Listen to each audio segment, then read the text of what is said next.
मेरे पिता की मां ने दूसरी शादी तय की और मेरी मां बहुत खुश थी।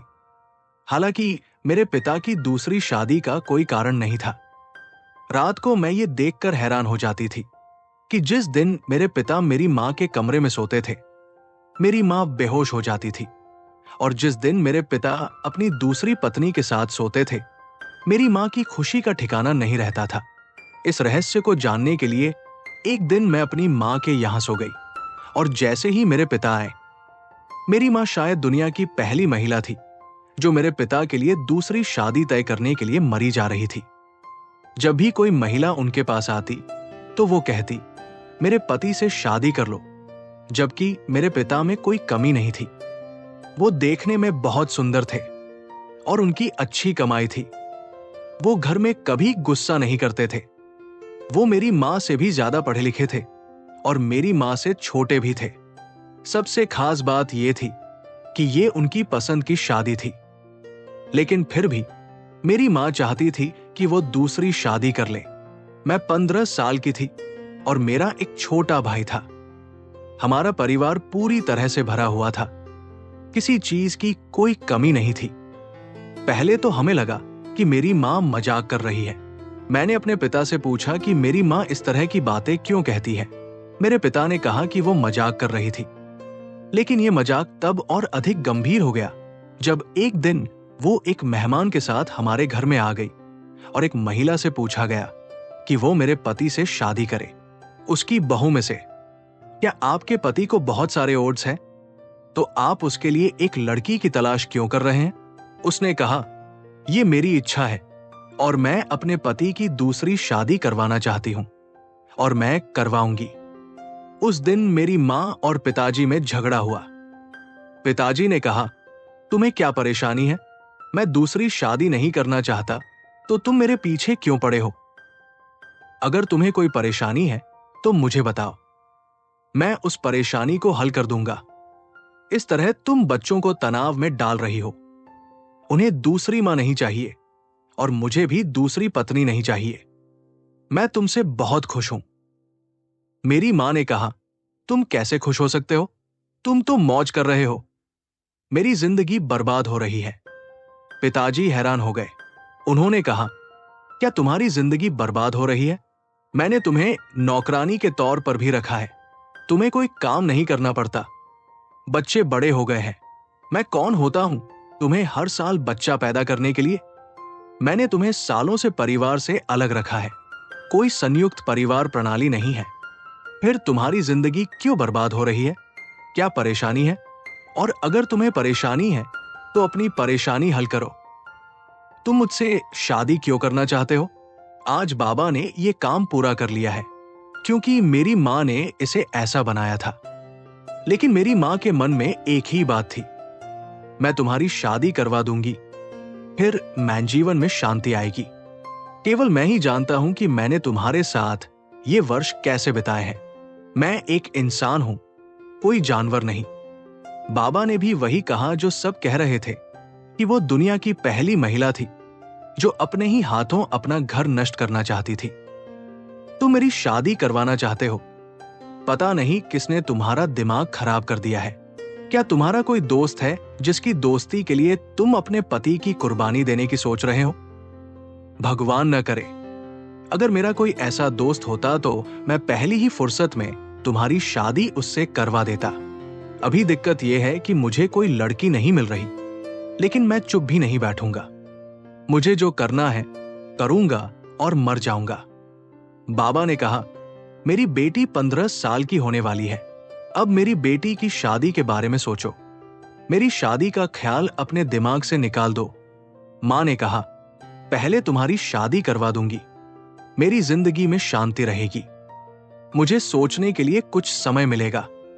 उसके बाद मैं अपनी बेटी के लिए रिश्ता ढूंढूंगी। मां ने आखिरकार मेरे पिता की शादी करवा दी। उन्हें रिश्ता कहां मिला? उन्होंने किसी को नहीं बताया। उन्होंने कहा, यह महिला उनकी रिश्तेदार थी, वो उनकी दोस्त थी। वो एक अच्छी महिला थी। वो मेरी मां की ही उम्र की थी। उसकी शादी हो चुकी थी, लेकिन वो विधवा हो गई थी।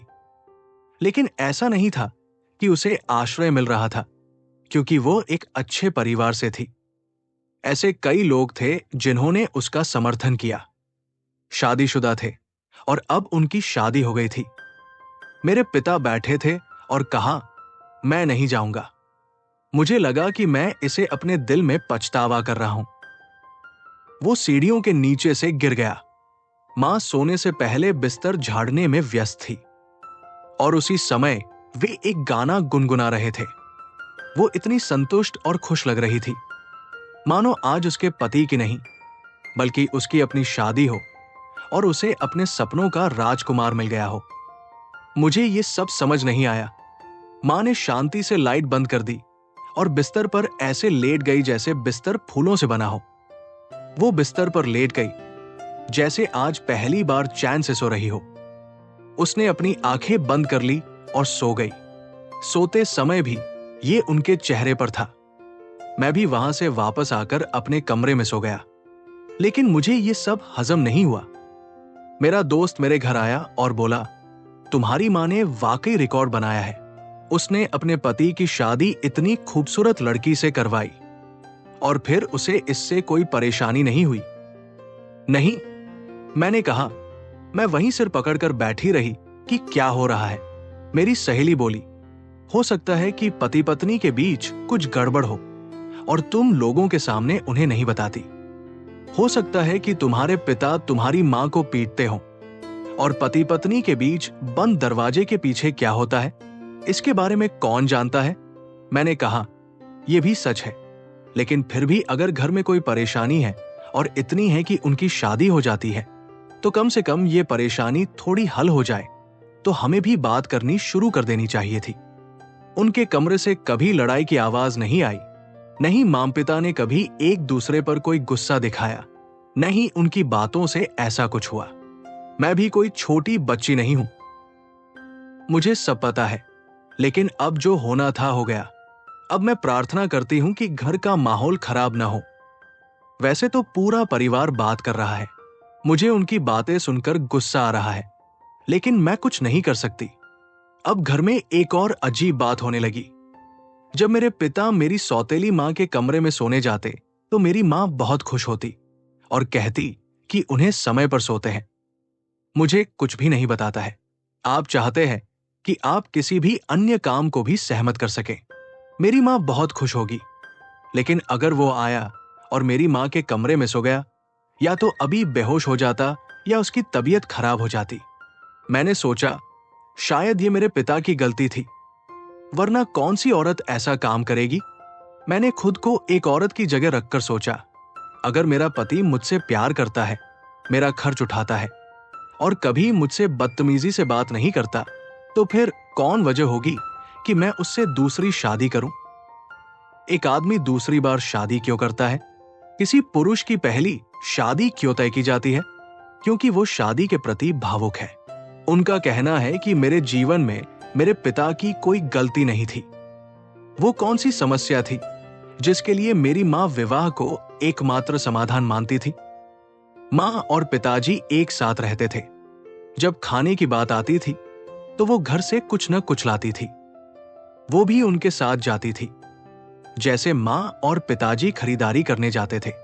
हम सब शाम की चाय साथ में पीते थे, लेकिन जैसे ही कमरे में जाने का सवाल उठता, मेरी मां तुरंत मुझे अपनी बाहों से खींच लेती और कहती, तुमने शादी क्यों की? अगर तुम्हें यही करना है तो अपनी पत्नी के कमरे में जाकर सो जाओ। पुरुष हमेशा अज्ञानी होते हैं, हमेशा महिलाएं ही प्रताड़ित होती हैं। पुरुष हमेशा महिलाओं से ज्यादा मजबूत होते हैं और वे ज्यादा समझदार भी हो सकते हैं। मेरे पिता ही ऐसे हैं। मैं भाग दौड़ कर रही हूं और मेरी मां को यह सब करने के लिए मजबूर होना पड़ा, लेकिन सबके सामने मेरी मां बुरी बन गई। मेरी मां को समाज ने बहुत सी बातें सुनाई और वे उन पर हंस रहे थे। घर के पुरुष कह रहे थे कि अल्लाह हमें ऐसी बीवी दे जो अपने हाथों से हमारी दूसरी शादी करवा सके, और औरतें कह रही थी कि इस औरत का दिमाग खराब हो गया है, ये पागल हो गई है। कल यही औरत जो इसने लाई है इसे घर से निकाल देगी और फिर इसका मुंह देखेगी। एक दिन सुनो तुम्हारी सौतेली मां तुम्हारी मां से क्या कह रही थी। उसने कहा कि तुम्हारे पति को मेरी कोई परवाह नहीं है, जब हम साथ बैठते हैं तब भी वो मेरी तरफ नहीं देखता, तुम्हारे बारे में बात करता है। तुम उससे कैसे मिली? तुम लोग कॉलेज में पढ़ती थी। मैंने तुम्हें 1000 बार कहानी सुनाई है। आखिर मैंने उससे शादी की है, वो मेरा पति है। मुझे ऐसी बातें पसंद नहीं है। ये ठीक है कि तुम भी उसकी बीवी हो जैसे मैं उसकी बीवी हूं, लेकिन जब वो मेरे बगल में बैठता है तो तुम्हारी तारीफ करता है। ये बिल्कुल भी अच्छा नहीं है। अगर वो तुम्हारे बगल में बैठकर मेरे बारे में बात करता है तो जाहिर है वो तुम्हें भी बुरा भला ही कहेगा। मुझे लगा कि मेरी माँ उसे कुछ बातें बताएगी कि वो अभी आया है और आते ही तुम्हें अपना हक चाहिए। अगर वो कुछ भी कहता है तो चुप हो जाना और सुनना। आखिर मैं उसकी पत्नी हूं। मेरी माँ उसका साथ दे रही थी। उसने जो कहा वो गलत था। मैं उससे बात करूंगी, चिंता मत करो। उसकी अभी अभी शादी हुई है। वो शादी नहीं करना चाहता था। उसने पूछा कि वो शादी क्यों नहीं करना चाहता, तो मेरी मां को उस बात पर गुस्सा नहीं आया जिस पर उसे गुस्सा आना चाहिए था, लेकिन वो इस बात पर गुस्सा हो गई। उसने कहा, मैं बस ये नहीं करना चाहती थी। अब क्या मैं तुम्हें सब कुछ बताऊं? उसने पूछा कि तुमने अपने पति से शादी क्यों की? क्या तुम्हारे पति में कोई समस्या थी? मेरी मां इस बात पर गुस्सा हो गई। उसने कहा, समस्या थी। तुम्हारी आंखें, समस्या को देखो। कोई समस्या नहीं है। वो एक अच्छा इंसान है। लेकिन उसने मेरी मां को यह सोचने पर मजबूर कर दिया कि क्या वो एक अच्छा इंसान है। एक दिन मेरी मां फिर से बेहोश हो गई क्योंकि उसके पिता उसके कमरे में गए और उसे अस्पताल ले गए। डॉक्टर ने कहा कि उसकी हालत बहुत खराब थी, इसलिए उन्हें सुबह तक अस्पताल में ही रखना पड़ता है। जब वे फ्री हो जाएंगे तो उन्हें वापस भेज देंगे। मैं रात को उनके पास गई और अपनी मां से पूछा कि क्या बात है, तो मुझे बताओ क्या हो रहा है। मैं कोई छोटी बच्ची नहीं हूं। जैसे ही बाबा तुम्हारे कमरे में आते हैं तुम्हारी तबीयत खराब हो जाती है, लेकिन जब वे कमरे में नहीं होते हैं तो तुम बहुत खुश होती हो और शांत होकर सो जाती हो। बताओ क्या बात है। मेरी मां ने कहा कि हर बात बताने की जरूरत नहीं होती। मैंने कहा कि अगर बाबा तुम्हारे साथ कुछ गलत कर रहे हैं तो तुम्हें पूरे परिवार को बताना चाहिए और उनके लिए क्लास शुरू करनी चाहिए। तुमने एक महिला की शादी करवा दी। मेरी मां ने कहा कि तुमने एक महिला की शादी करवा दी, लेकिन वो महिला कभी भी अपने अचेतन से बाहर नहीं आई। मेरी मां ने आखिरकार कुछ कहा, लेकिन मुझे समझ में नहीं आया कि वो क्या कह रही थी। उनका मतलब था कि उन्होंने किसी और के साथ गलत नहीं किया था, बल्कि उनके साथ गलत हो रहा था क्योंकि उनकी तबीयत खराब नहीं हुई थी। जब बाबा उनके कमरे में गए थे तभी उनके साथ कुछ गलत हुआ था। मैं सोचने लगी कि ये सब सच में मेरी मां के साथ हो रहा था, लेकिन दूसरी महिला बहुत खुश है। उसके साथ ऐसा कभी नहीं हुआ।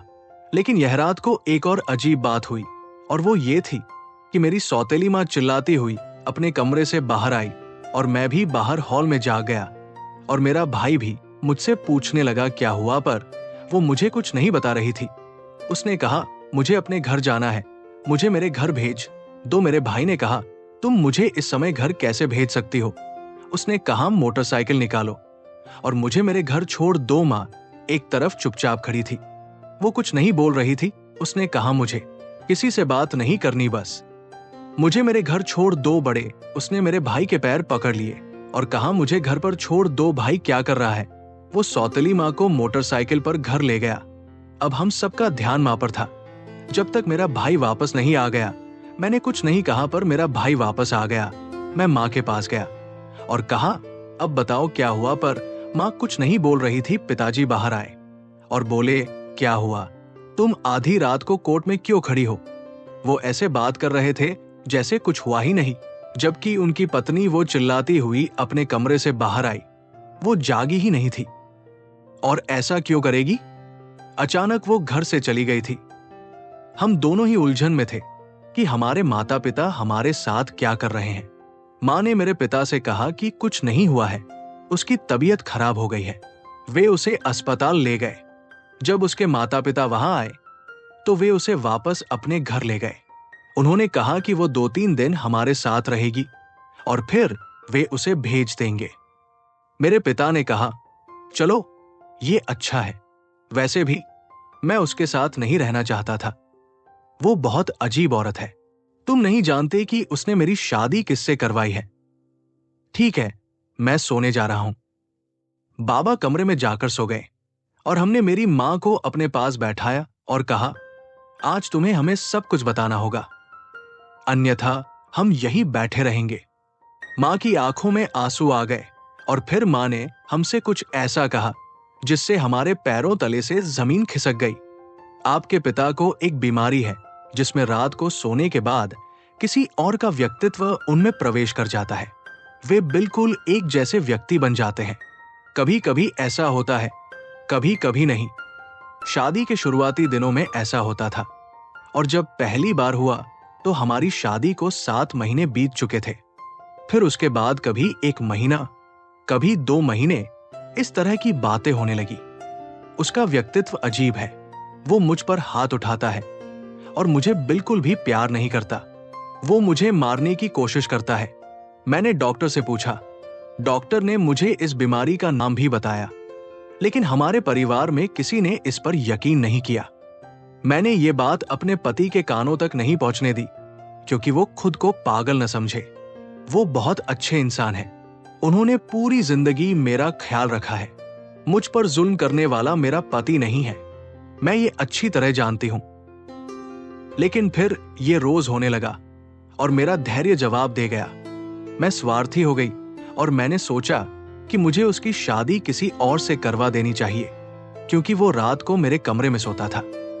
ऐसा करने से वो रात को मेरे कमरे में नहीं सोएगा क्योंकि वो व्यक्तित्व अब तक रात को ही आया है। ये बीमारी पूरी दुनिया में बहुत आम है। लोग इसके बारे में जानते हैं, लेकिन फिर भी लोग इसे पागलपन नहीं कहते। मैं नहीं चाहती कि वो तुम्हारे पापा उसे पागल समझते थे। उन्होंने उसे ये बात नहीं बताई। वो उसे दवाई लाकर देती थी और उसे चुपके से दवाई देती थी। इसलिए वो कुछ समय तक तो ठीक रहा, लेकिन अब दवाई काम नहीं कर रही थी। इसीलिए मेरे मन में ये ख्याल आया, क्योंकि मैं भी एक इंसान हूं और मैं सब कुछ से थक चुका था। मैंने सोचा कि मुझे उसकी फिर से शादी कर देनी चाहिए, लेकिन लगता है आज उसके साथ भी वही हुआ है और अब मुझे ग्लानि हो रही है। मैंने उसकी जिंदगी बर्बाद कर दी। इस लड़की का क्या कसूर है, मुझे समझ नहीं आ रहा क्या करूं।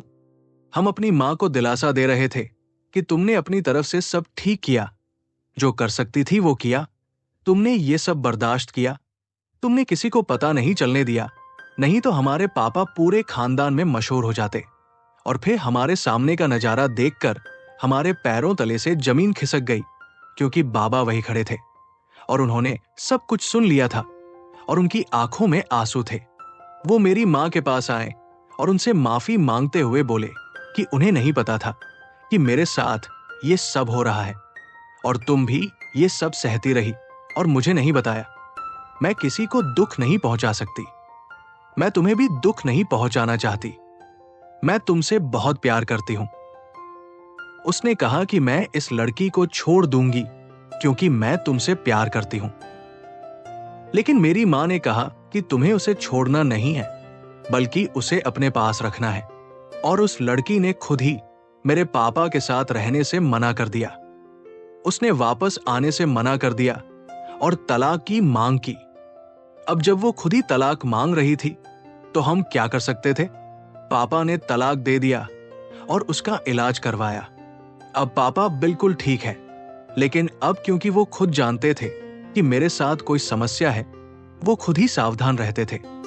हमारे घर की स्थिति पहले जैसी हो गई और मुझे सब कुछ ठीक लगने लगा क्योंकि मैं बहुत खुश था। तो दोस्तों, ये थी हमारी आज की कहानी। मुझे आशा है कि आपको आज की कहानी पसंद आई होगी। अगर आपको कहानी पसंद आई हो तो इसे लाइक अवश्य करें, इसे अपने दोस्तों के साथ साझा करें और टिप्पणी अनुभाग में अपनी राय भी व्यक्त करें। मुझे अगली कहानी पर जाने की इजाजत दीजिए। मैं तुम्हें तलाक देना चाहता हूं। मैं तुमसे बहुत प्यार करता हूं। उन्होंने कहा कि मैं इस लड़की को छोड़ दूंगा क्योंकि मैं तुमसे प्यार करता हूं। लेकिन मेरी मां ने कहा कि तुम्हें उसे छोड़ना नहीं है, बल्कि उसे अपने पास रखना है। और उस लड़की ने खुद ही मेरे पिता के साथ रहने से इनकार कर दिया, वापस आने से इनकार कर दिया और तलाक की मांग की। अब जब वो खुद ही तलाक मांग रही थी, तो हम क्या कर सकते थे? पिता ने तलाक दे दिया और मेरा इलाज करवाया। अब पिता बिल्कुल ठीक है, लेकिन अब क्योंकि उन्हें खुद पता था कि मेरे साथ कोई समस्या है, तो वो खुद ही सावधान रहते थे। हमारे घर की स्थिति पहले जैसी हो गई और मुझे सब कुछ ठीक लगने लगा, क्योंकि मैं बहुत खुश था। तो दोस्तों, ये थी हमारी आज की कहानी। मुझे आशा है कि आपको आज की कहानी पसंद आई होगी। अगर आपको कहानी पसंद आई हो तो इसे लाइक अवश्य करें, इसे अपने दोस्तों के साथ साझा करें और टिप्पणी अनुभाग में अपनी राय भी व्यक्त करें। मुझे अगली कहानी पर जाने की इजाजत दीजिए। मैं तुम्हें तलाक देना चाहता हूं। मैं तुमसे बहुत प्यार करता हूं। उन्होंने कहा कि मैं इस लड़की को छोड़ दूंगा क्योंकि मैं तुमसे प्यार करता हूं। लेकिन मेरी मां ने कहा कि तुम्हें उसे छोड़ना नहीं है, बल्कि उसे अपने पास रखना है। और उस लड़की ने खुद ही मेरे पिता के साथ रहने से इनकार कर दिया, वापस आने से इनकार कर दिया और तलाक की मांग की। अब जब वो खुद ही तलाक मांग रही थी, तो हम क्या कर सकते थे? पिता ने तलाक दे दिया और मेरा इलाज करवाया। अब पिता बिल्कुल ठीक है, लेकिन अब क्योंकि उन्हें खुद पता था कि मेरे साथ कोई समस्या है, तो वो खुद ही सावधान रहते थे। हमारे घर की स्थिति पहले जैसी हो गई और मुझे सब कुछ ठीक लगने लगा, क्योंकि मैं बहुत खुश था। तो दोस्तों, ये थी हमारी आज की कहानी। मुझे आशा है कि आपको आज की कहानी पसंद आई होगी। अगर आपको कहानी पसंद आई हो तो इसे लाइक अवश्य करें, इसे अपने दोस्तों के साथ साझा करें और टिप्पणी अनुभाग में अपनी राय भी व्यक्त करें। मुझे अगली कहानी पर जाने की इजाजत दीजिए। नए आने वाले सभी दोस्तों का स्वागत है। हर दिन एक नई कहानी सुनने के लिए हमारे चैनल को सब्सक्राइब कर लें, ताकि आपको हमारी सभी नई आने वाली वीडियो का नोटिफिकेशन समय पर मिलता रहे। जो बात मैं बचपन से सुनती आ रही थी, आज वह सच साबित हो गई थी कि पठान औरतें बस एक हिस्से की ही शौकीन होती हैं, चाहे वह औरत कुंवारी हो या शादीशुदा। मैं जवान हुई तो अपनी अम्मी की शक्ल पर चली गई। मेरी अम्मी खूबसूरत थीं और भारी शरीर की थीं। इसी तरह मेरा जिस्म भी छोटी उम्र में ही शादीशुदा औरतों जैसा ही हो गया था। मैं पीछे से काफी मोटी थी। जब चलती तो लोगों की निगाहें मेरे पिछले हिस्से पर जमी रहती। एक दो दफा तो मैंने नहाते हुए शीशे में गौर किया तो पता चला कि सच में पीछे से काफी मोटी हूँ। जिस कॉलेज में पढ़ती थी, उसके सामने एक पठान लड़का रेहड़ी पर कुछ चीजें बेचता था। एक दो दफा उसके पास से गुजरी तो मैंने महसूस किया उसकी नजरें दूसरे मर्दों की तरह पिछले हिस्से पर होती हैं।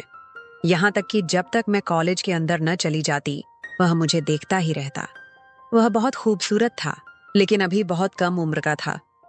उस पठान लड़के के मुकाबले में मेरी उम्र काफी बड़ी थी।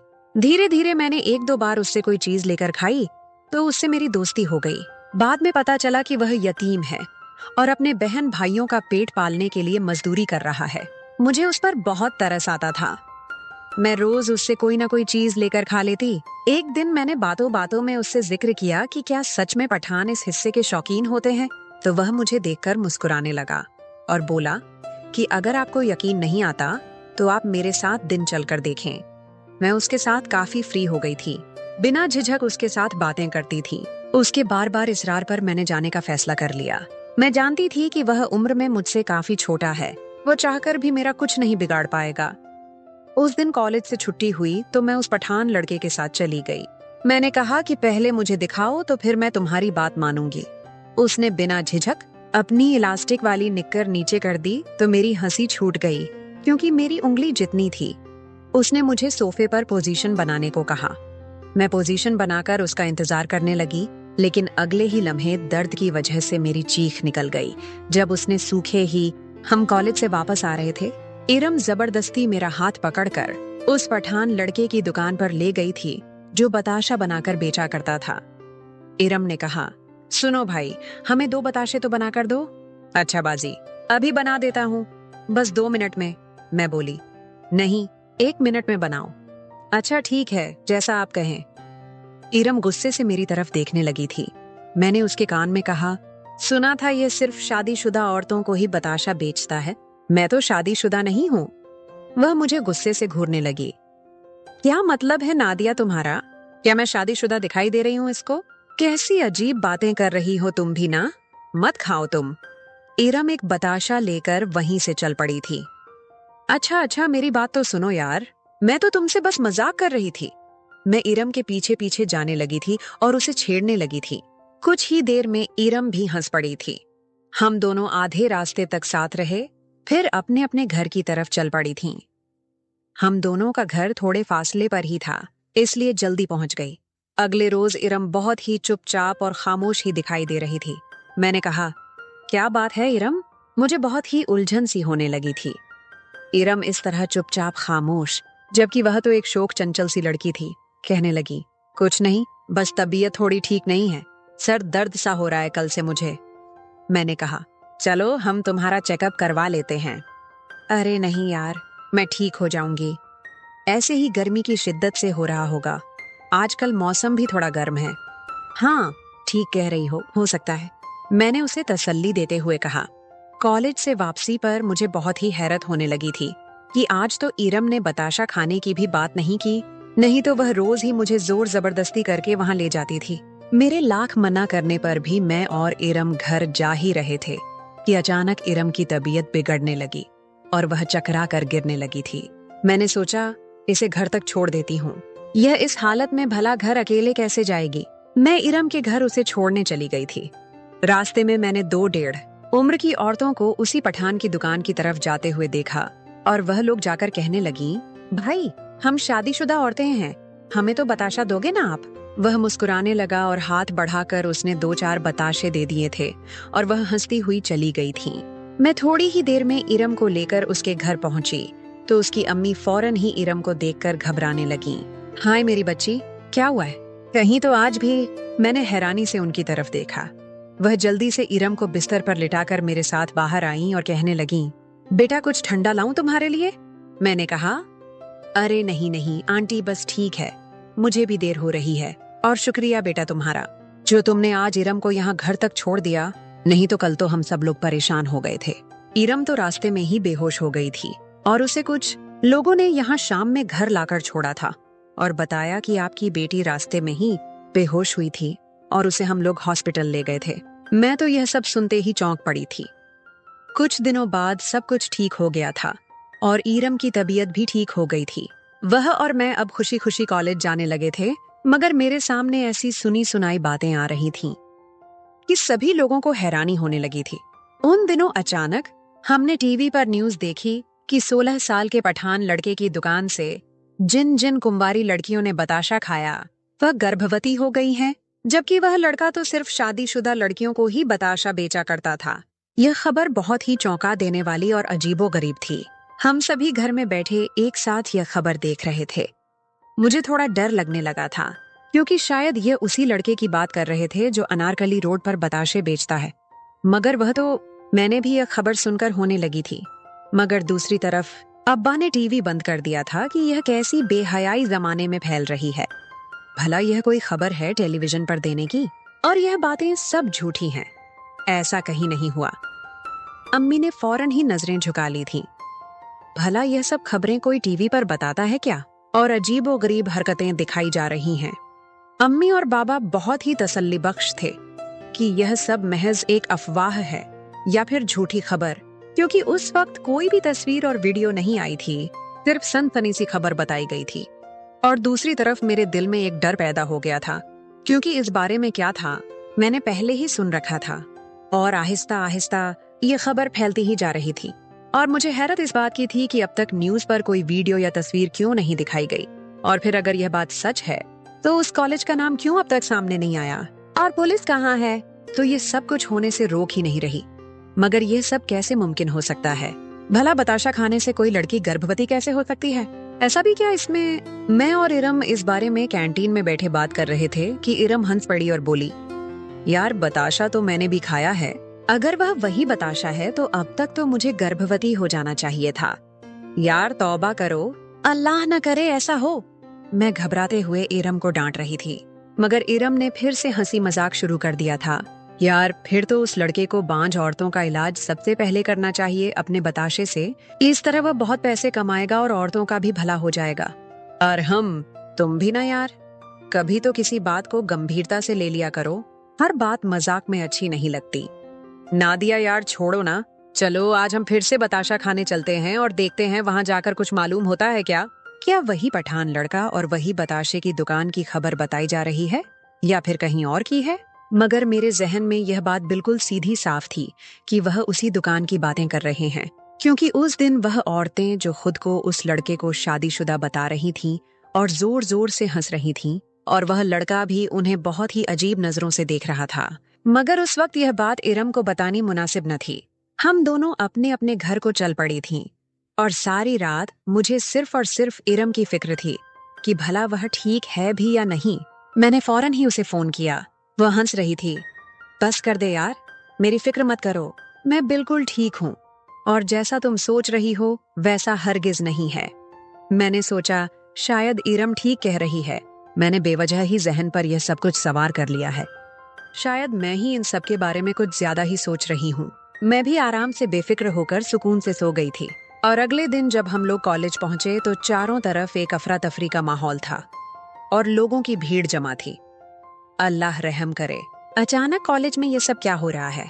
हम लोग अंदर जाने ही वाले थे कि हमारी नजर मीडिया के लोगों पर पड़ी जो पिछले दिनों से गैर हाजिर लड़कियों की जानकारी कर रहे थे, जिसमें अफशां और भी थी जो हमारी ही क्लास फेलो थी। वह भी चंद दिनों से कॉलेज नहीं आ रही थी। मगर मीडिया के जरिए जब हमने कुछ लड़कियों के नाम के साथ अफशां और किरण का नाम सुना तो हमारे तो होश ही उड़ गए थे। ये सब मीडिया का कहना था कि इन लोगों की गैर हाजिरी की वजह वही है कि वह तमाम लड़कियां ही गर्भवती हो गई हैं और उनके वालिदैन बदनामी के डर से यह खबर छुपाकर अपनी लड़कियों को घर में ही छुपाकर रख रहे हैं। मगर ऐसा बिल्कुल गलत है। ये सब छुपाना बिल्कुल सही नहीं है। मैं और इरम बहुत ही परेशान होने लगे थे।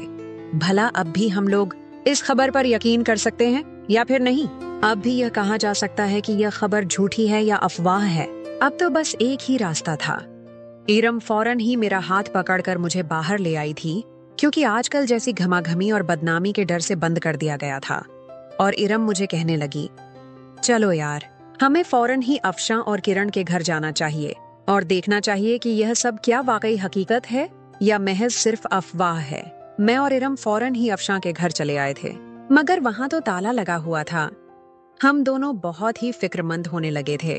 हमने मोहल्ले वालों से पता किया तो मालूम हुआ कि उनकी लड़की पर असर का मामला हो गया था और वह लोग यहाँ से कुछ दिनों के लिए अपनी लड़की को इलाज के लिए किसी मजार पर ले गए हैं। मैं हैरतज़दा होने लगी। मैंने और इरम ने फौरन ही किरण के घर की तरफ कदम बढ़ाने शुरू किए और देखा तो हम लोग चौंक पड़े थे।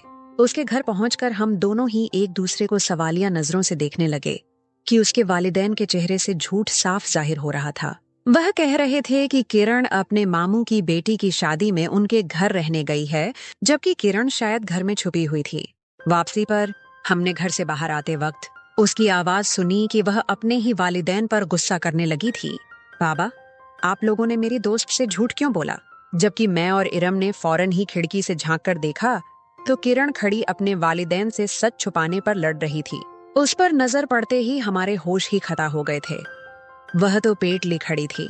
इरम और मैं एक दूसरे को देखने लगी थी कि किरण तो वाकई उम्मीद से थी, मगर उसके वालिदैन आखिर ये सब कुछ क्यों छुपा रहे थे?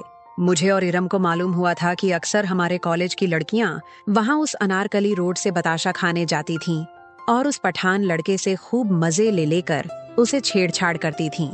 कहीं ये सब उस लड़के ने तो नहीं? मगर वह तो उस वक्त तकरीबन 16-17 साल का होगा। भला वह यह सब शर्मनाक हरकत क्यों करेगा? इरम और मैं उस लड़के पर नजर रखने के लिए एक प्लान बनाने लगे थे, जिस पर हमें पहले से ही अमल करना था। रास्ते पर हमने वापसी में देखा तो वह लड़का अब भी वहीं ठेला लगाकर बताशे बेच रहा था। हम दोनों फिर से हैरतज़दा हो गए थे कि अब तक इतना कुछ हो गया है, फिर भला इसे क्यों पुलिस नहीं गिरफ्तार कर रही? ये तो अब भी खुलेआम अपने बताशे लोगों को बेच रहा है। और दूसरी तरफ मीडिया पर जो नई बात बताई जा रही है कि यह लड़का सिर्फ शादीशुदा औरतों को ही बताशा बेचता है, फिर क्यों उसने यह बताशे कुंवारी लड़कियों को दिए? मगर कल हम दोनों को ही अपने प्लान के तहत शादीशुदा बनकर उसके पास जाना था। और मामले की तह तक पहुंचना था कि आखिर क्या यह बात सच है और क्या झूठ है। सारी रात मैं इसी फिक्र में जाग रही थी और अम्मी बाबा ने तो पहले ही मुझे अगले दिन से कॉलेज जाने से इनकार कर दिया था, जब से उन लोगों ने टीवी पर खबरों में हमारे कॉलेज की खबरें सुनी थीं। मगर मेरा और इरम का कल मिलना बहुत जरूरी था और मुझे कैसे भी करके अम्मी और बाबा को अपने कॉलेज के लिए मनाना था। मैंने बहाने से कहा, अम्मी बाबा मुझे प्लीज कॉलेज जाने दें। अब तक तो कॉलेज के प्रिंसिपल ने सारा मामला रफा दफा कर दिया होगा। हमारा जाना जरूरी है, हमारे इम्तिहान होने वाले हैं, जरूरी लेक्चर चल रहे हैं। बाबा बहुत ही गुस्सा करने लगे थे, मगर मैंने कहा, बाबा हो सकता है यह सारा मामला झूठा साबित हो और यह सब अफवाह ही हो। आपने ही तो कहा था उस दिन। और फिर भला हम लोगों को इस बात से क्या लेना देना, हम तो सिर्फ पढ़ाई के लिए घर से जा रहे हैं। बाबा कहने लगे, वह सब मैं नहीं जानता, मगर तुम लोग जमाने को नहीं जानती। इस तरह हमारी बदनामी का बाइस बनता है। जवान लड़कियों का नाम इस तरह गलत से लिया जाता है, फलां की बेटी यह, फलां की बेटी यह।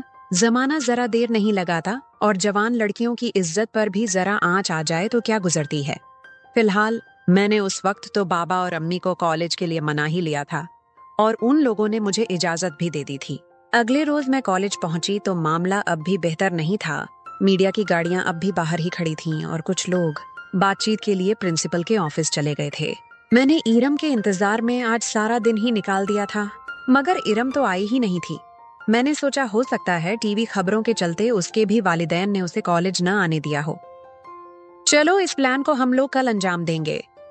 मैं भी जल्द ही घर चली गई थी कि मेरे अम्मी अब्बा पहले ही बहुत फिक्रमंद हैं। उसी रोज कुछ ऐसा हुआ कि मैं दंग ही रह गई थी कि मेरे मोबाइल पर इरम का फोन आने लगा। मैंने हड़बड़ाकर उठाया तो उसकी माँ बहुत रो रही थी कि बेटा इरम तो अब तक कॉलेज से घर नहीं आई, तुम्हें कुछ मालूम है? मैंने कहा, मगर आंटी वह तो आज कॉलेज ही नहीं आई थी, फिर कैसे? वह भी डर गई थी और इरम के बाबा को बताने लगी। इरम के बाप ने कहा कि वह आज कॉलेज ही नहीं आई थी। यहाँ मैं बहुत ही परेशान होने लगी थी और दूसरी तरफ इरम के माँ बाप भी बहुत डरे और सहमे हुए थे जब मैं उनके घर उनसे मिलने चली गई थी। कुछ ही देर बाद मीडिया के जरिए यह बात सामने आ गई थी कि उस लड़के की दुकान पर छापा मारा गया है और उसे फौरन ही गिरफ्तार कर लिया गया है।